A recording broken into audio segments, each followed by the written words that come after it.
who's in charge of the mission? And how did this happen? What? We're recording. Make sure we edit that out. The Outer Worlds 2 lets you play as a space moron who stumbled ass backwards into his job, which I identify with.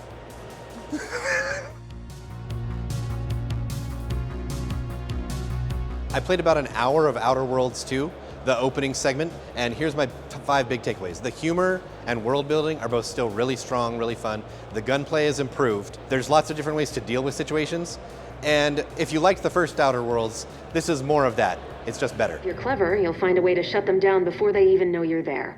They're relentless and well armored. So first of all, it's just really funny. The Outer Worlds has always had a knack for humor. It's very writerly humor. I played as a roustabout, which means you have no real skills. You just kind of fell into this commander position and you bumble your way through every situation. Sort of like Zap Brannigan from Futurama, if you were in Outer Worlds. I can fly it, sir. I just need to know where and how. That opened all sorts of dialogue options and avenues that were genuinely making me laugh. At one point someone asked me, like, why are you doing this? And I was like, look man, I don't know, I'm improvising. What? I've never heard anyone else admit to such a thing.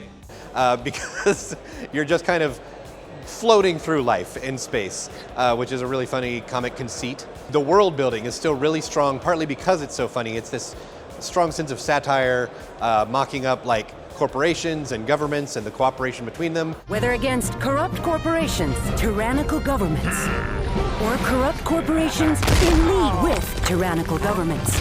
And putting it in the context of space, but like a pretty thin layer of satire. They're not exactly gilding the lily.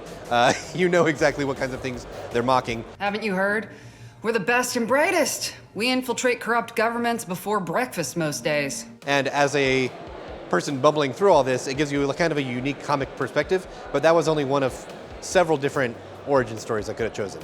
The gunplay, I think if anything, feels improved. I mostly had a pistol for most of my time. I was going with a sneaky route, so I was stabbing dudes in the back, mostly in the butt, and I was shooting them with my pistol, which felt really good, just squeezing off shots quickly. At one point I got a higher powered rifle that felt really good and powerful, but both of them felt really good and impactful. And because it's an Obsidian game, there's lots of different ways to deal with the same situation. You can sneak, you can talk to people, you can shoot your way through, you can muscle your way through. I actually had to talk somebody into calling the guards on me because he was so devoted, because that was the only way to get across a bridge. So that gives you an idea of how you can approach things from different angles. And of course, it's more Outer Worlds, so if you enjoyed the first game, this is a better version of that. It's more polished, it's got a new story. I think I might like the setup for this story better from the beginning. It's a little bit more better gunplay, but the same kind of fun, zany space adventure you had before. So that's Outer Worlds 2. I'm really looking forward to diving headfirst into space again. And one thing's for sure, games have come a long way since Pac-Man.